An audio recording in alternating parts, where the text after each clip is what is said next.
I want those profound moments where I cannot go back to being the same guy again. Because once you taste that wine or you drink from that well, all of a sudden the way you perceive reality changes, because you start to see things that always existed but you didn't have the circuitry in place to perceive them. Why? Because the inner event is an experience. An experience enriches the brain. We don't see things how they are, we see things how we are. So as you begin to change your circuitry, you're going to perceive more of reality. And why? Because we probably perceive 1% of reality. So how do we begin to fully engage, right? So for me, none of that matters. None of that veneer stuff matters. What matters is the essence. What matters is, am I making a difference in the world? How can I begin to affect a change and help people to heal or create a better life for themselves, and not do it matter to matter, with bravado and adrenaline and all that. That's the old way. This is about connecting, and instead of going and getting it, creating a field where you draw it to you, and the synchronicities and the coincidences and the opportunities that are coming to you as a result of you doing the inner work. You're going to rush less in your life, and you're going to be more aware of your energy. And nobody changes until they change their energy. And when you change your energy, you change your life. But that doesn't mean you change your energy, do a meditation, and you get up and then get on the freeway and flip people off. Right. You just disconnected from the energy of your future. You got to be greater than the conditions in your environment. You got to maintain that state of being. You got to be greater than the habits and emotions of your body. And you got to sustain it for an extended period of time. How do we change our energy, and how do we sustain it for an extended period of time? How long does that time need to be until we really start to see? Sometimes immediate. Okay, so our research, and we've done in the last 6 years, because we were seeing so many incredible things going on in our workshops. I mean, people stepping out of wheelchairs and all kinds of crazy things. You're like a church. Well, kind of like a church, like a mega church, yeah. But hopefully not that. Based in science. Yeah, but isn't it amazing that some of these churches, when people get to believe, whether they have science backing it or not, it's the belief in the mind. They step out into the unknown. And you can step out of your body and heal yourself, right? Instantaneously. And we do see that a lot. And some people are like, how can that be possible? Well, how can it be possible? Well, look, we've done the research now. I've assembled a team of scientists. We've done 8,500 brain scans. I can tell you when a person's about ready to change. I can tell you why people don't change. I can tell you what it takes to change. So what's it take to change? Well, you change. Most people keep their attention, always their awareness on their body. They keep their attention on everything in their environment, people and things. Their brain is always scanning everything around us to determine what's known and unknown, what's safe and unsafe, right? And, we do that all the time. So our research shows that the moment you take your attention off your body and you go from somebody to nobody, you take your attention off the people in your life and go from who you identify with, from someone to no one. And so many people spend their whole life building an identity of being someone. Take your attention off your cell phone, your computer, your car, and go from something to nothing. Take your attention off where you're sitting, where you need to be, someplace you have to go from somewhere to nowhere. And take your attention off time, linear, thinking about the predictable future, the familiar past, and fall into the generous present moment and go from some time to no time.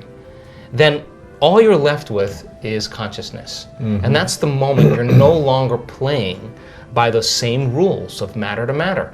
And there's a very elegant moment that takes place in the brain. In fact, I was just showing my research to a group of researchers in Santa Cruz this past week, and they were blown away. And I said, now watch, this person's going to have a transformational moment. They said, how do you know? I go, I've seen enough of these. And the next moment, the whole brain just lights up. That person is switched on. They'll never be the same person again. They're having a transcendental moment. And we could actually predict it and teach it now. It's a formula. Just like you doing sports, it just becomes a formula. Sure. And then you change the formula and you add to it, right? So when you no longer are identifying with your body, your environment, and time, that's the moment you're pure consciousness. Now, you're just an idea. You're an awareness. Awareness that has nothing to do with local space and time. And now, if you're you can go beyond anything. You can go beyond, and that's when the brain, because the brain doesn't change the brain. It takes a long time. It takes a long time for the personality to change the personality, for the ego to change the ego. The programs to change the programs takes forever. Matter takes a long time to change matter.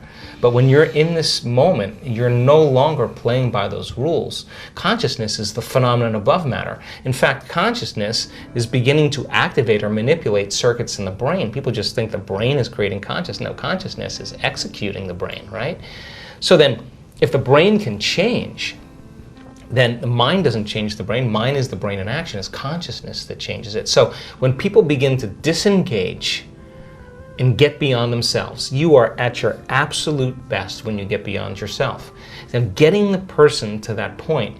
How does someone get to that point? Yeah, so we teach them that formula. We teach them to that point where all of a sudden they reach that generous present moment where they just feel connected. And when they're in that place, all the things they thought they wanted, they actually no longer want because they feel like they already have them. So then imagine living your life from that place. You would be less judgmental, and you would be less frustrated, you would be less impatient. Reactive, And so the formula then is that it requires a clear intention, which is a coherent brain. And when you're living stressed out and something goes wrong, and you're threatened, or you can't predict an outcome, or you have the perception that something's getting worse, or you can't control it, you switch on that fight or flight nervous system that we talked about. Now here's what happens. When that occurs, you start shifting your attention from one person to one problem, to one thing, to another person, to another place, because your brain is trying to predict the next moment. Well, every one of those people and things and places has this neurological network in your brain. So as you shift your attention from one to the next, it's like a lightning storm in the clouds. Your brain starts firing very incoherently. When your brain is incoherent, you're incoherent. And when you're living by the hormones of stress, not a time to create. No. Not a time to open your heart. Not a time to learn. Not a time to trust. And it's a time to run, fight, or hide. So people spend 70% of their time of their life living in this state. Wow. So think about it. So miserable. So then when you're under stress, if there's a cougar around the corner, you're not going to sit down and meditate.